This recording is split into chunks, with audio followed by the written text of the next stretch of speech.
To resize an object on your photo with the Photo Assist feature on Samsung Galaxy S25 Ultra, open Gallery app and then open the required photo.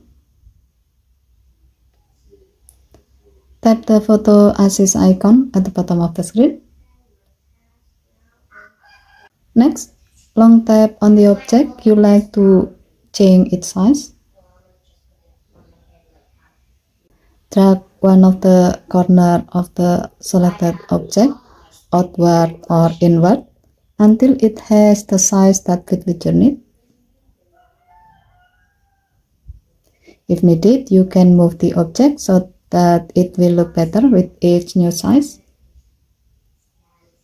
Now, tap Generate Pattern to let your phone uses the AI to fill in the image, add the missing pieces, and sculpt new scenery.